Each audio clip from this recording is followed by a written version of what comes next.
আজ 19শে মে, আর এক ভাষা শহীদ দিবস। ভাষায় রক্ত পড়ে, মুছেছে জীবন, ধুয়েছে জীবন অক্ষরে অক্ষরে। হ্যাঁ, অসমের বরাক উপত্যকায় শুধু মাতৃভাষাকে ভালোবেসে প্রাণ দিয়ে শহীদ হয়েছিলেন 11 জন 1961 সালের 19শে মে।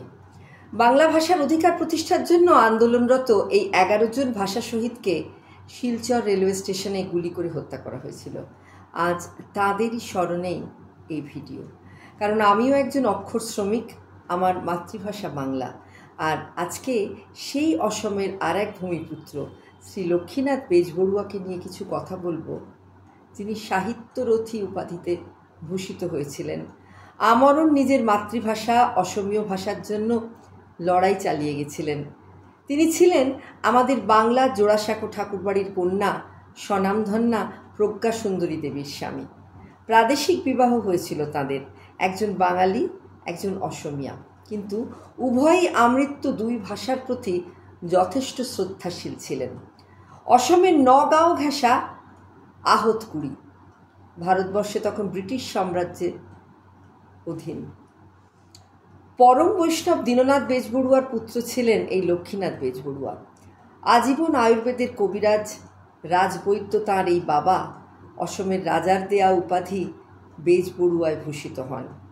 ব্রহ্মপুত্রের জলে দীননাথ সস্ত্রীক নৌকোযাত্রায় চলেছিলেন ব্রিটিশ অধীনে তার কর্মক্ষেত্রে যোগ দিতে। নৌকার মধ্যেই তার আসন্ন প্রসবা স্ত্রীর কোলে জন্ম হলো তাঁদের পুত্রের। 1864 সালের 14ই অক্টোবর। দিনটি ছিল কার্তিক মাসের কোজাগরী লক্ষ্মী পূর্ণিমা। আকাশের মাঝে পূর্ণচন্দ্রের জ্যোৎস্না বিকিরণ যেন নির্ধারণ করে দিল সেই নবজাতকের ভাগ্য। পুত্রের নাম রাখা হলো লক্ষ্মীনাথ। কলকাতায় চলে এসেছিলেন তিনি উচ্চশিক্ষার্থে, কিন্তু জন্মভূমি অসমের উন্নতি, তাদের ভাষার জন্য লড়াই সেখানে বসেও চালিয়ে গেছেন জীবনের শেষ দিন অবধি। জোনাকি নামক এক পত্রিকার সম্পাদনার ভার ছিল এই লক্ষ্মীনাথের ওপর। আসাম নিউজ, আসাম বিলাসিনী, আসাম বন্ধুর চেয়ে একটু অন্য ধরনের কাগজ এই জোনাকি, যেখানে নতুন কবি এবং সদ্য লেখকদের লেখা প্রকাশিত হতো। ইতিমধ্যেই তার সাবলীলভাবেই সাহিত্য জগতে প্রবেশ ঘটেছে। অসমে অসমিয়া ভাষার পুনঃস্থাপনের জন্য এই লক্ষ্মীনাথ মরিয়া। চন্দ্রকুমার আগরওয়ালা, হেমচন্দ্র গোস্বামী এবং লক্ষ্মীনাথ সহ কলেজের অন্যান্য সহপাঠীরা একজোট হয়ে অসমিয়া ভাষা উন্নতি সাধিনী সভা গঠন করেছেন। এরপরেই 1889 সালে জোনাকি নামে এই মুখপত্র প্রকাশ। অসমে জোনাকি যুগের পতাকাবাহক লক্ষ্মীনাথকে রসরাজ উপাধিতে ভূষিত করল অসম সাহিত্য সভা। 1889 খ্রিস্টাব্দের ফেব্রুয়ারি মাসে সভার সদস্যরা জোনাকির প্রথম সংখ্যা হাতে পেল। অসমিয়া সাহিত্যের জন্য এটি এক ঐতিহাসিক দিন। অসমিয়া জাতীয় জীবনে নেমে আসা অন্ধকার দূর করার জন্য জ্বলে ওঠা এই জোনাকির। অসমিয়া ভাষা সাহিত্যে মহান সেনানীর অন্যতম কাণ্ডারি লক্ষ্মীনাথের সামনে কেউ তার মাতৃভাষা অসমিয়ার নিন্দে করলে তিনি বড়ই ক্রুদ্ধ হতেন। এরপর বাহী পত্রিকার সম্পাদক হন তিনি। কিন্তু সবচাইতে দুঃখের কথা হলো, এই তরুণ যুবক লক্ষ্মীনাথ যখন কলকাতার কফি হাউসে বসে বাঙালি ছাত্রদের সঙ্গে আড্ডা দিতেন, তখন অসমিয়া ভাষা নিয়ে নিন্দেমন্দ শুনে তার বুক ফেটে যেত। সেটাই বড় দুঃখের, বিশেষ করে ঠাকুরবাড়ির ছেলেপুলের সঙ্গে যখন কথাবার্তা হতো। লক্ষ্মীনাথ বিনয়ের সঙ্গে হেসে বলতেন, এই একটু আধটু চেষ্টা করছি আর কি। অসমিয়া ও বাংলা এই ভাষা দুটির প্রায় 70% শব্দ কমন, লিপিও প্রায় একই। ওই কেবল তোমরা বয়ের পেট কেটে র লেখো, আর আমরা বয়ের নিচে শূন্য বসিয়ে র লিখি। র লেখার থেকে বয়ের পেট কেটে দেওয়া ভালো। কলমের এক টানেই র লেখার কাজটা হয়ে যায়। এই কথাটি বলে ঠাকুরবাড়ির বলেন্দ্রনাথ ঠাকুর হা হা করে হেসে উঠেছিলেন একদিন। বাকিরাও সেই হাসিতে যোগ দিয়েছিল। বলেন্দ্রনাথ জোনাকি পত্রিকার পাতা উল্টে দেখছেন তখন। দেখতে দেখতে তার কপালে ভাঁজ পড়ল। তা কলকাতায় পড়াশোনা করতে এসে সাহিত্য চর্চা, কিন্তু এভাবে অসমিয়া সাহিত্যের কতটুকু কি হবে বলো দেখি? হবে হবে, নিশ্চয়ই হবে, লক্ষ্মীনাথ বলেছিলেন।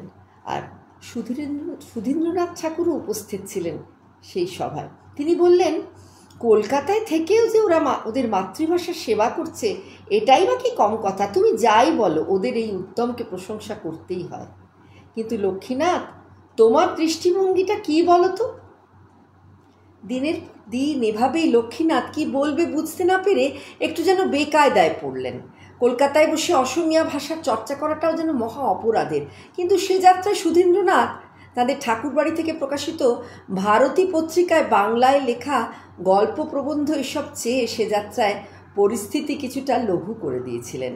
আর এর ফাঁকেই কলকাতার মহর্ষি দেবেন্দ্রনাথ ঠাকুরের অপরূপা নাতনি প্রজ্ঞাসুন্দরী দেবীর প্রেমে হাবুডুবু খেতে খেতে বাবার অমতেই বিয়ে হয়ে যায় এই লক্ষ্মীনাথের। কিন্তু এক ভয়ানক কাঠখড় পোড়ানো সেই বিয়ের পরে লাভ হলো একটাই, অসমীয়া ভাষার প্রতি টান তো অব্যাহত রইলই, বরং বাংলা, অসমীয়া, ইংরাজি সব ভাষাতেই সাহিত্য চর্চা চলতে লাগলো লক্ষ্মীনাথের। অসম এবং বঙ্গ এই দুই সংস্কৃতির মিলন হলো সেই ভাষার সূত্র ধরেই, আর প্রজ্ঞাসুন্দরীর মতো মেধাবী সুগৃহিণীর পয়েই এবং অনুপ্রেরণায়। ঠাকুর পরিবারের সঙ্গে বৈবাহিক সম্বন্ধ স্থাপন করে তার লাভ বই ক্ষতি হলো না। কিন্তু একটা ব্যাপারে বড়ই খুঁতখুঁতানি লক্ষ্মীনাথের। অসম সম্পর্কে ঠাকুরবাড়ির ধারণা মোটেই ভালো নয়। বিয়ের পর দেবেন্দ্রনাথের কাছে নেমন্তন্ন রক্ষায় গিয়ে লক্ষ্মীনাথের পূর্বপুরুষদের প্রসঙ্গ এলো। তদানীন্তন অসমের রাজার অনুগ্রহে কিভাবে তারা অসমে সংস্থাপিত হলেন, কিভাবে বেজবড়ুয়া বংশ বলে আসামে পরিচিতি লাভ করলেন, এই সব আর কি। লক্ষ্মীনাথ তার মা ঠানেশ্বরী দেবী যে মহাভারতের অষ্টাদশ পর্বের অসমীয়া ভাষার অনুবাদ করা প্রাচীন কবি অনন্ত কুণ্ডলীর বংশে জন্মগ্রহণ করা কন্যা, তা জানতেই দেবেন্দ্রনাথ চমকে উঠেছিলেন। বলেছিলেন, তার মানে কনৌজ থেকে অসমে যখন তোমাদের পূর্বপুরুষরা এসেছিলেন, তারা তবে অসমীয়া ছিলেন না? সঙ্গে সঙ্গে লক্ষ্মীনাথ মাথা তুলে মহর্ষির দিকে তাকিয়ে সম্মতিসূচকভাবে বলেছিলেন, আসামে এসে যুগ যুগ ধরে থাকতে থাকতে আমাদের ভাষার পরিবর্তন হয়ে গেছে কর্তামশাই। মহর্ষি বলেছিলেন, স্থানীয় প্রভাব, পৃথিবীর অনেক জাতির ক্ষেত্রেই এমনটা হয়। এটাই আসামের একটা বিশেষ বিশেষত্ব। অসমীয়া জাতি একটি মিশ্রিত জাতি। স্থানীয় জাতি উপজাতি ছাড়াও বিভিন্ন কারণে বাইরে থেকে আসামে গিয়ে আসামের জলবায়ুতে থাকতে থাকতে তারা অসমীয়া হয়ে যায়। তাদের ভাষা ভুলে অসমীয়া ভাষাকে মাতৃভাষা বলে গ্রহণ করেছে। লক্ষ্মীনাথ বলেছিলেন। বিশাল চেয়ারটা থেকে উঠে মহর্ষি দেবেন্দ্রনাথ একটা সুদৃশ্য বাক্স খুলে একটি সোনার কলম নাথ জামাইয়ের হাতে দিয়ে বলেছিলেন, তোমার সাহিত্য চর্চা অব্যাহত থাকুক। এরপরেও ঠাকুরবাড়ির সঙ্গে নিজের মাতৃভাষা নিয়ে লক্ষ্মীনাথের ভিতরে ভিতরে একটা ঠান্ডা লড়াই যেন চলতেই থাকতো মাঝে মধ্যে। একদিন তার শালক মানে প্রজ্ঞাসুন্দরীর দাদা রিতেন্দ্রনাথ ঠাকুর বললেন, তা তুমি যে ভায়া অসমীয়া ভাষায় লেখালেখি করছো, এই অসমীয়া ভাষাটা তো বাংলারই একটি উপভাষা। মোটেই না। সঙ্গে সঙ্গে লক্ষ্মীনাথ গর্জে উঠে প্রতিবাদ করেছিলেন, আপনাদের এই ধারণাটা সত্যের ওপর আধারিত নয়। এহেন অক্ষর শ্রমিক লক্ষ্মীনাথের সাক্ষাৎ হয়েছিল একাধিকবার রবি ঠাকুরের সঙ্গে। সম্পর্কে তিনি শ্বশুর মশাই, প্রজ্ঞাসুন্দরীর কাকা মশাই। লক্ষ্মীনাথের সাহিত্য চর্চা রবি ঠাকুরের তুলনায় সাগরে গণ্ডূষে জল মাত্র। তবুও ভালোই লাগে এমন মান্যিগণ্যি লেখক সঙ্গ। তাই আবার তিনি নিজের সম্বন্ধী। আজ পর্যন্ত এই কবির যত কবিতার বই বেরিয়েছে সেসবের অধিকাংশই লক্ষ্মীনাথ পাঠ করেছেন। কিছু কথাবার্তার পরেই শুরু হলো আবারও সেই অসমীয়া ভাষার নিন্দেমন্দ। তুমি নাকি আসামি সাহিত্যের একখানা পত্রিকার সম্পাদক? হ্যাঁ কাকাবাবু, গত বছর থেকে আমাকেই সম্পাদনা করতে হচ্ছে। তা আসাম থেকে এখানে এসে আসামি সাহিত্যের উন্নতির জন্য প্রাণপণ চেষ্টা চালিয়ে যাচ্ছ, এই ভাষাটার কি কোনো ভবিষ্যৎ আছে বলে তোমার মনে হয়? এতক্ষণ বেশ লাগছিল। কাকা শ্বশুর মশাই বিদগ্ধও বটে। এতক্ষণ তার কথা শুনে সত্যিই সম্মোহিত হয়ে পড়েছিলেন লক্ষ্মীনাথ। বিনম্র শ্রদ্ধা সহকারে জিজ্ঞেস করা প্রশ্নের উত্তর দিয়ে আসছিলেনও, কিন্তু অসমীয়া সাহিত্যকে হেয় করলে লক্ষ্মীনাথ তা কিছুতেই মেনে নিতে পারবেন না। রবি ঠাকুরের প্রতি সবিনয় শ্রদ্ধার ভাবটা যেন জিইয়ে রাখলেন অন্তরে অন্তরে, কিন্তু ভেতরে ভেতরে যেন মনক্ষুণ্ণ হলেন। এ যাবৎ তিনি লক্ষ্য করেছেন ঠাকুরবাড়ির প্রত্যেকেই তাদের অসমীয়া না বলে আসামি বলে কথায় কথায় ঠোকে। শুনতে খারাপ লাগলেও একদিন তিনি তাদের কথাটা খুব একটা ধরেননি। এখন প্রথম সাক্ষাতে স্বয়ং রবীন্দ্রনাথ ঠাকুর এভাবে বলায় লক্ষ্মীনাথ বিরক্ত হলেন, অসম্মানিত বোধ করলেন। লক্ষ্মীনাথ কিছুটা রুষ্ট কণ্ঠে ঘুরিয়ে জিজ্ঞাসা করলেন, কেন ভবিষ্যৎ নেই বলে আপনার মনে হয়? সেটাই তো জানতে চাই। তুমি কি সত্যিই আসামি সাহিত্যের কোনো ভবিষ্যৎ দেখো লক্ষ্মীনাথ? রবীন্দ্রনাথের উন্নাসিকতার মাত্রা বৃদ্ধি পেল। এবার তার সামনে বসে থাকা লক্ষ্মীনাথের পক্ষে এহেন অপমান মেনে নেওয়া দুষ্কর। কি হে লক্ষ্মীনাথ, চুপ করে আছো যে? বিরক্তি ও ক্রোধ সংযত করে লক্ষ্মীনাথ বললেন, আপনার সঙ্গে বিতর্কে জড়াবার ধৃষ্টতা আমার নেই, কিন্তু আমি লক্ষ্য করেছি শুধু আপনি না, আপনারা অসমীয়া ভাষাটাকে যে একটা আঞ্চলিক ভাষা বলে মনে করেন, এই ধারণা কিন্তু সম্পূর্ণ অযৌক্তিক। অসমীয়া বাংলার একটি উপভাষা নয় কিন্তু। বেশ প্রতিবাদী তখন লক্ষ্মীনাথ। অসমীয়া ভাষা সম্পর্কে রবীন্দ্রনাথের দুর্ভাগ্যজনক মন্তব্যের বিরুদ্ধে লক্ষ্মীনাথ প্রতিবাদ জানালেন।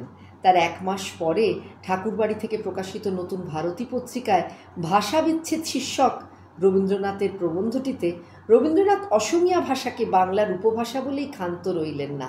অসমীয়া ভাষা সম্পর্কে অপমানসূচক বেশ কিছু মন্তব্য প্রকাশিত হলো সেখানে।